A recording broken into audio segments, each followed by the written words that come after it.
I've got a bit of a treat for you today.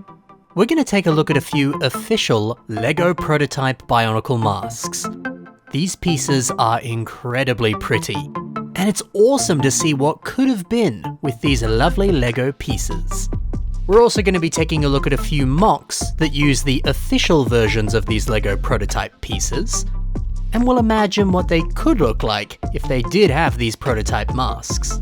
Wait, so you're telling me we're going to be looking at some rare and pretty Bionicle pieces and take a look at some wonderfully well-built LEGO creations?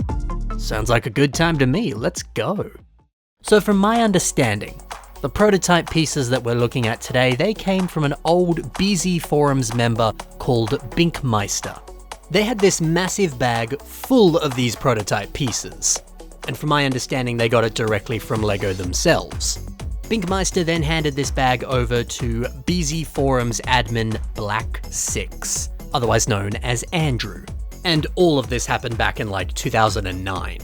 The intention was that they'd be given out as contest prizes or for different giveaways within the BZ Power forums or at LEGO conventions, that sort of thing. Which was a really good thing back in the day. It made sure that a lot of people in the community got to enjoy these very rare pieces. Oh man, the things I would do if I owned even just one of these pieces, let alone like the entire contents of this bag. But let's look at some of these pieces up close and personal. We'll start off with these beauties. This right here is the mask that belongs to Krika.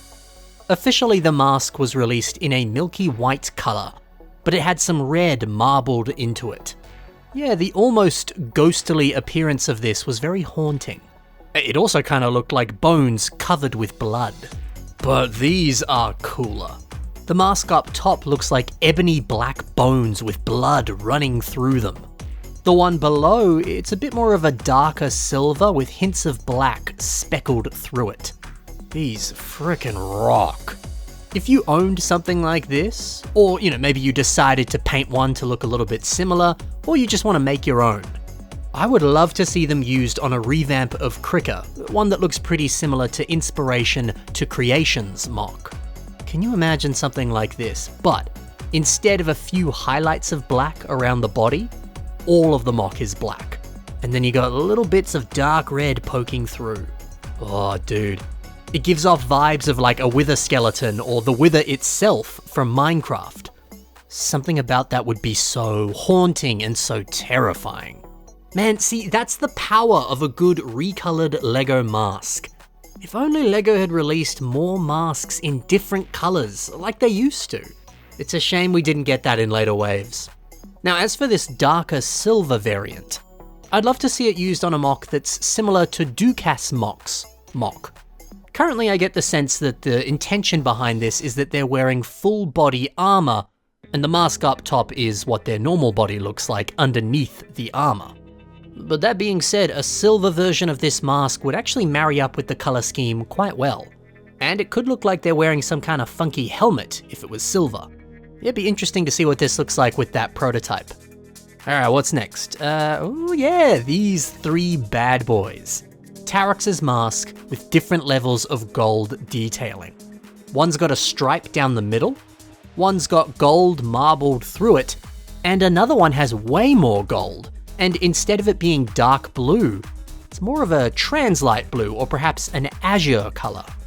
Mate, these are exceptional. It's difficult to say what these masks would have been used for, why they were made. But from my understanding, a lot of this stuff was tests. LEGO wanted to see how different colors would look. They wanted to see how the mask would look if you did get some marbled color thrown in there. Yeah, or it could have just been early ideation for the masks. Yet maybe Tarox was going to have a marbled gold and dark blue mask. The set that this came in, it did have a gold and dark blue color scheme, but the mask itself was only dark blue, no gold. So yeah, I don't know, it's possible. Maybe they were playing with that idea. But who knows what LEGO was planning. But how could you use this in a mock? Well, why not make a better version of Tarox? One that has way more gold armor. It would pair nicely with some of these misprints. However, Tarox actually looks really nice when he's decked out with tons of armor. It fits his vibe of being a veteran Glatorian. He's earned himself some really fancy armor after lots of battles that he's won. So hey, even without that prototype mask, you could still make something like this. But at the same time, Oscarbot, he shows us that you don't need tons of gold to pair with this mask. You could be a little more subtle with it. If you look closely, you can see there's a bunch of gold spikes all over the body of this mock. And dude, those pop so nicely here. Imagine if this mock had that middle mask with the gold stripe down the middle. It would just be the perfect finishing touch, and it would go so well with those gold spikes.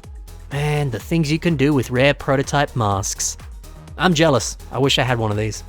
Another interesting find is this Skrull mask in red. Seeing a red version of any LEGO piece, it's something that you may have seen before. The LEGO Group often tests out new molds for pieces by producing them in red or trans clear and sometimes even in green. These specific colors often showcase cracks or faults within the mold. It's just a lot easier to see them. So yeah, if they make a new piece in red or whatever, they can look at it and go, oh, there's a crack in it, we've got to revisit the mold. So yeah, that's probably why this is red. When it came out in an official set, it appeared in black. Now, how could you use this in a mock? Well, honestly, I'd like to see a Skrull revamp that has a lot more red. If you make something like Socket and Ball Torture has done here, you could just slap this red mask on top and it would look pretty good. And that's the thing too. Within the lore for the Skrull, or even just looking at the sets, they had so many variants and so many classes within their society.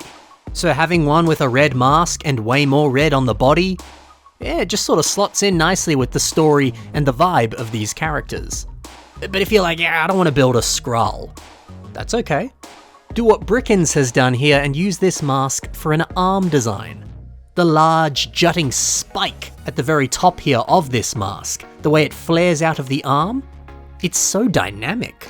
Can you imagine what this would look like in red instead of black?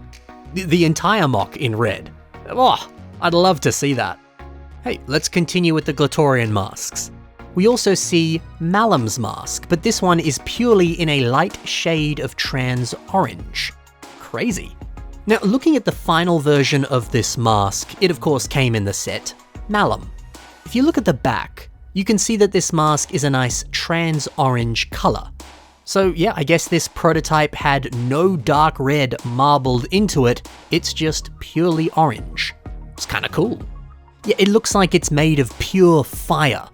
So on that, you could use this on a mock that has a body that looks like it's made of magma.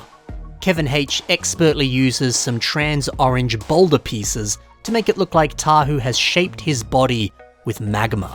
You know, or I don't know, some type of intensely hot rock. I could see this mask looking pretty good on this body design. Or why not just keep it simple? Do something like what Messep has done here. We see a trans orange Cow mask, Gully's mask, on this Toa. And this ties in nicely with the trans orange and black color scheme. And Malum's prototype mask, it could serve a similar purpose. So hey, if you get a custom mask that looks a little something like this, it would look good on a body design very similar to this one. One more prototype mask, it's this one here. This is Antro's mask, but in silver. So this of course is a modified version of Antros's mask. It comes on the Jetrax vehicle set, the one that you see here. It sure does look nice in dark red, but silver, that's pretty good as well. Here's a mock by Stuvano, and it uses the dark red mask. And actually, looking at some of the dark red pieces that are on the rest of the body, you know, pieces like the shoulder armor, the arms, the hands, those pieces all come in silver. So yeah, you'd need to change out a few pieces that don't come in silver, but still, it'd be pretty easy to recreate this exact design in silver. Of course though, you'd have to use this prototype mask to do that. A simple recolor like that could be quite nice, but hey, you could also just keep this mock exactly the same and change out the mask to make it silver. It would tie in well with the robot arm. That could look good. Alright, and one more one before we finish. This one is kind of mask adjacent. It's two black Paraka skulls. Wow. So yeah, these typically appear in white on the Paraka sets, and they're placed underneath the rubber mask and spine of each Paraka. So look, if you wanted to, you could give your Paraka black teeth and make it look like they have bad dental hygiene and their teeth are rotting. That's one option. But instead, I recommend doing something like EXX Trooper has done. A cool, menacing creature with 2 skulls for their face. Now imagine this with no white pieces whatsoever. Instead, it's a shadow skull monster with 2 heads. Bro, something about that is way creepier. So if you've got these prototype masks, if you're that lucky son of a person who has this mask, you could do something like that. Or, I don't know, get one of your pre-existing white skull faces and paint it black and do something cool with it. So there you have it, guys. That's a few amazing prototype masks for your pleasure and enjoyment, as well as a few cool ideas for how you could use them in mocks. And hey, if you're not going to buy any custom masks that look like these, or you're not planning on painting your pieces, hopefully just looking at these mocks gave you a few ideas today. Thanks for watching, guys. Happy building, and bye for now.